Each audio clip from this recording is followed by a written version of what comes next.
The radar screen blinked red. A contact appeared where no aircraft should be. The F-35B pilot tightened his grip on the stick. His wingman confirmed it. Something was out there, flying silent, with no transponder signal, no radio response, just a ghost moving through controlled airspace at 40,000 feet. The pilot pushed the throttle forward. The jet roared. He had minutes to identify the intruder. Minutes to decide if this was a mistake or something far more dangerous. His finger hovered near the weapon systems panel. The radio crackled. Ground control gave him authorization. Intercept and identify. Rules of engagement are active. He banked hard left. The G-forces pressed him into his seat. His eyes locked on the horizon. Somewhere out there, a rogue aircraft was testing boundaries, and he was about to meet it face to face. This happened in the East China Sea. The date was classified. The location was sensitive, but the story is real. An American F-35B Lightning II was conducting routine patrol operations near contested waters. The pilot was an experienced marine aviator. He had flown hundreds of combat hours. He knew the region well.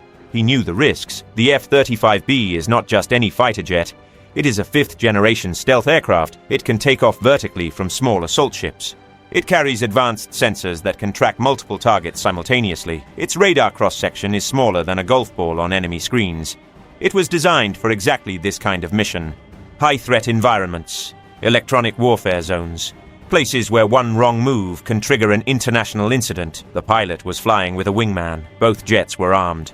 Both pilots were alert. They were monitoring a zone where military aircraft from different nations often crossed paths. Chinese patrol planes, Russian reconnaissance jets, North Korean surveillance flights. Sometimes these encounters were routine. Sometimes they turned dangerous. On this day, the danger came without warning. The call came at 14:30 hours. The pilot was in the ready room on an amphibious assault ship. He was reviewing mission notes. His flight suit was already on. His helmet sat on the table beside him. Then the alarm sounded. The loudspeaker crackled. "Scramble Alpha Flight! Unidentified contact! Sector 7! Immediate launch!" He grabbed his helmet and ran. His boots pounded against the metal deck. Other pilots moved aside. The ship's crew cleared the path. He reached the flight deck in seconds. The F-35B was already positioned. The crew chief gave him a thumbs up. The engine was spinning up. The canopy was open. He climbed the ladder fast. He dropped into the cockpit. His hands moved automatically. Straps. Helmet connection. Oxygen check. Radio check. He flipped switches in rapid sequence. The cockpit displays came alive. Green lights across the board. The jet was ready. His wingman was 30 feet away in another F-35B. They made eye contact. A quick nod. No words needed. The flight deck officer gave the launch signal. The pilot pushed the throttle. The jet lifted vertically. The exhaust nozzle rotated downward. The aircraft rose straight up into the sky. 10 feet, 20 feet, 50 feet. Then the nozzle tilted back. The jet accelerated forward. The ocean dropped away below. They were airborne. The climb was steep. The pilot checked his instruments. Altitude increasing. Speed building. He banked east. His wingman stayed in formation. Ground control came over the radio. Alpha Flight. Contact bearing 090, range 40 miles. Altitude Angels 40. No transponder, no radio response. Intercept and identify. The pilot acknowledged. His radar screen showed the contact. It was moving steady. Heading south. No evasive maneuvers yet, but something felt wrong. The aircraft's speed was unusual. Too fast for a civilian plane. Too slow for most fighters, and it was flying in a corridor used by military reconnaissance. He armed his systems, not to fire, but to be ready. They closed the distance fast. The F-35B cut through the air at over 500 knots. The pilot's eyes moved between the radar screen and the sky ahead. The contact was still there, still silent, still unidentified. At 20 miles, he slowed down. His wingman spread out to the right. They were forming an intercept pattern. Standard procedure. One jet would approach from the left rear quarter. The other would stay high and wide. This gave them angles. If the target turned aggressive, they could respond from multiple positions. The pilot activated his targeting pod. The camera zoomed in. At 15 miles, he got his first visual. A dark shape against the clouds. Long fuselage. Swept wings. No commercial markings. His heart rate stayed steady. His breathing was controlled, but his mind was racing. This was not a passenger jet. This was not a cargo plane. This was military hardware. He clicked his radio. Control. Alpha 1 has visual. Single contact. Appears to be a medium-sized reconnaissance aircraft. No visible weapons. No national markings visible yet. Ground control responded. Alpha 1. Maintain intercept. Do not engage unless threatened. Attempt radio contact on all emergency frequencies. The pilot switched channels. He broadcast on international emergency frequencies. Unidentified aircraft. This is U.S. Military Flight Alpha 1. You are in controlled airspace without clearance. Identify yourself immediately. Silence. He tried again. Unidentified aircraft. You are required to respond. Change heading to 270 and descend to flight level 250. Acknowledge. Still nothing. He moved closer. Now at 5 miles. He could see the aircraft clearly. It was a twin-engine design. The paint was dark grey, almost black. The cockpit windows were tinted. The wings had large external fuel tanks. No weapons visible, but the belly could carry sensors or electronic warfare equipment. Then he saw it, a small marking near the tail, red stars. His jaw tightened. This was a Chinese reconnaissance aircraft, and it was flying deep inside a disputed zone. The pilot maneuvered his F-35B alongside the intruder. He closed to 1,000 feet, then 500 feet. He could see the rivets on the fuselage. He could see the pilots inside the cockpit, 2 crew members. They were looking straight ahead, ignoring him. He rocked his wings. This was an international signal. It meant follow me. It meant you need to comply. The Chinese crew did not respond. They held their course. Their aircraft kept flying south. The pilot moved even closer. 300 feet. He was now flying in tight formation with the spy plane. His wingman was above and behind. The 3 aircraft formed a triangle in the sky. The tension was thick. One wrong move, one miscalculation, and this could turn into a collision. He tried the radio again, this time in Mandarin. Chinese aircraft, you must change course. You are violating airspace protocols. For the first time, a voice came back. Calm, accented. We are in international airspace. We have right of passage. The pilot felt his pulse quicken. They were talking now. That was progress. But the claim was false. This zone had been declared controlled airspace by multiple nations. The Chinese aircraft had no clearance, no flight plan, no transponder active. He responded, negative.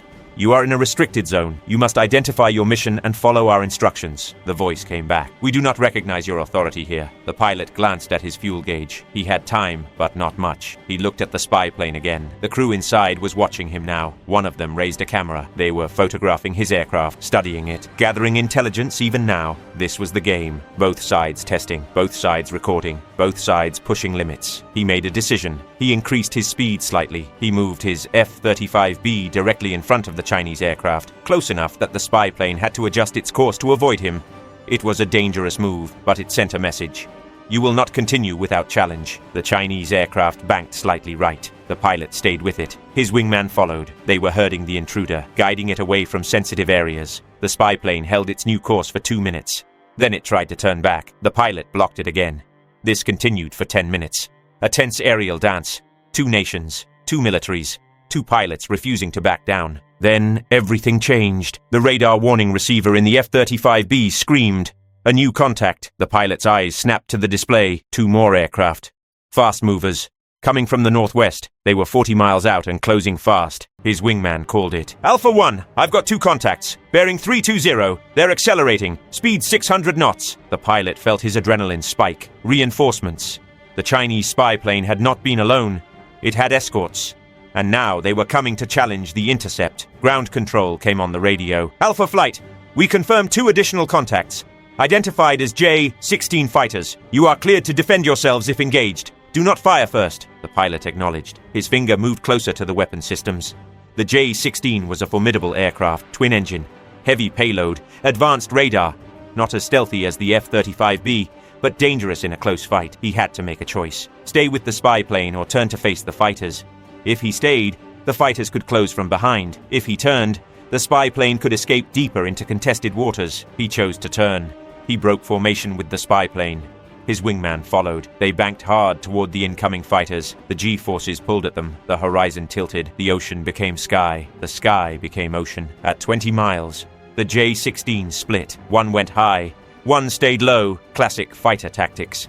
They were trying to force the F-35Bs into a crossfire. The pilot called his wingman. Brake right! I'll take the high one. They separated. The pilot pulled his nose up. The F-35B climbed hard. 10,000 feet.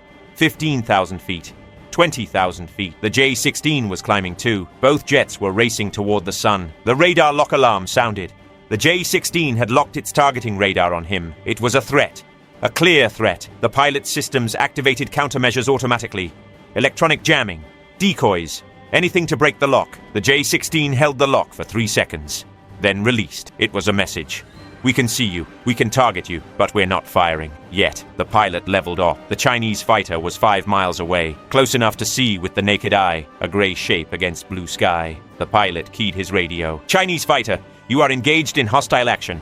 Break off immediately. The response was cold. American pilot, you are interfering with our operations. Leave this area. Neither side blinked. The two jets flew parallel, 5 miles apart, both armed, both ready. Below them, the second J-16 was circling the wingman's F-35B, 4 aircraft now, all within a 10-mile radius, all carrying live weapons. The seconds stretched into minutes. The pilot's hands were steady, his breathing controlled, but his mind was calculating distance, speed, angles. If this went wrong, he had seconds to react. Seconds to fire first or evade. Seconds to survive. Then the Chinese fighter turned away. Slowly, deliberately, it banked north. The second J-16 followed. The spy plane climbed and turned with them. They were leaving, but not retreating. They were making their point. They had challenged. They had tested, and they were choosing to disengage on their terms. The pilot watched them go. He did not pursue. He held his position. His wingman rejoined him. They circled once, then headed back to the ship. The F-35Bs landed 40 minutes later. The vertical landing was precise. The jets settled onto the deck. The engines powered down. The canopies opened. The pilot climbed out. His legs were stiff. His back ached, but his mind was sharp. The debrief lasted 2 hours. Every detail, every radio call, every maneuver. The intelligence officers wanted everything. The encounter was recorded on multiple systems. Helmet cameras, radar data, radio transcripts. It would all be analyzed. The commanding officer asked one question. Did you feel threatened? The pilot thought for a moment, then answered, yes, but I felt in control. We followed procedures. We didn't escalate, but we didn't back down. The officer nodded. Good. That's exactly what we need. Presence without provocation. Strength without aggression. The encounter was classified. The details would not be released publicly. But similar incidents were happening every month, sometimes every week. The skies over the East China Sea were becoming a testing ground, a place where militaries measured each other, where boundaries were pushed, where mistakes could lead to war. Why does this happen? Why do nations send aircraft into contested zones? The answer is simple: power, control, information. The spy plane was gathering intelligence. It was mapping radar systems, recording electronic signatures, photographing naval movements. Every flight like this collects data. That data builds a picture of strengths and weaknesses, of response times and tactics. The intercept was necessary, not to shoot down the spy plane, but to send a message. We are watching. We are present. We will challenge you. This is how modern conflict works. Not with declared wars, but with constant probing, testing, pushing. The F-35B was the right tool for this mission. Its stealth allows it to operate in high-threat areas. Its sensors give pilots information advantage. Its vertical takeoff capability means it can deploy from small ships. Ships that can operate closer to contested zones, closer to where the action is. But stealth does not mean invisible. The Chinese fighters detected the F-35Bs. They tracked them. They locked radar on them. This shows that sensor technology is advancing, that stealth has limits, that future conflicts will be fought not just with weapons, but with electronics, with jamming, with cyber warfare. The escalation was controlled. Both sides understood the risks. The Chinese sent escorts to show strength. The Americans held position to show resolve. Neither side fired. Both sides returned home. But the incident was recorded, studied. It will influence future decisions, future deployments, future confrontations. This is the new normal. In the South China Sea, in the East China Sea, in the Baltic, in the Black Sea. Wherever nations compete for influence, aircraft will meet in the sky, pilots will face each other, and the world will hold its breath. What does this mean for the future? It means tension will increase, more flights, more intercepts, more close calls. Nations are building their militaries. They are expanding their claims. They are testing limits. The risk is miscalculation. One pilot makes a mistake. One aircraft comes too close. A collision happens. Then both sides blame each other. Then political leaders face pressure to respond. Then military forces mobilize. Then a crisis begins. This is how wars start. Not with grand declarations, but with accidents, with misunderstandings, with escalations that spiral out of control. The technology makes it worse. Modern fighters are so fast. Weapons are so precise. Decisions must be made in seconds. Pilots do not have time to consult with headquarters. They must act on training, on instinct, on rules of engagement that might not cover every situation. The solution is communication, clear protocols, respect for international norms, but those things are fragile. They depend on trust, and trust is breaking down. Nations are competing more, cooperating less. The rules-based order that prevented major wars for decades is under strain. The regions where this happens are becoming flashpoints. The South China Sea contains vital shipping lanes. Trillions of dollars of trade move through these waters every year. The East China Sea sits between major powers: Japan, South Korea, Taiwan, China, each with competing interests, each with modern militaries, each with the capability to defend their claims. One mistake in these skies can trigger events with global consequences. Stock markets could crash. Supply chains could break. Alliances could be tested. The world could be pushed to the edge of conflict faster than anyone expects. This is why every intercept matters. Every encounter is a test. Every pilot carries enormous responsibility. They are not just flying aircraft. They are representing their nations. They are making decisions that could shape history. The F-35B pilot understood this. He flew with precision. He communicated clearly. He followed orders. He did not provoke, but he did not yield. This is the balance required. Strength tempered with restraint. Readiness combined with judgment. But how long can this balance hold? How many intercepts before something goes wrong? How many close calls before luck runs out? These are the questions that keep military planners awake at night. These are the scenarios they game out. These are the risks they try to manage. And the risks are growing. More nations are acquiring advanced aircraft. More regions are becoming contested. More pilots are facing situations where split-second decisions carry enormous weight. The future will bring more encounters like this. More spy planes. More intercepts. More moments where pilots look at each other through cockpit glass and wonder if today is the day everything changes. The F-35B pilot returned to routine operations. The Chinese spy plane flew again. The cycle continues. Above the waves, below the clouds, where the sky becomes a battlefield without bullets, where nations compete with metal and nerve and calculated risk. This is modern warfare, constant, invisible to most, critical to everyone. So what happens next time? What happens when the fighters don't turn away?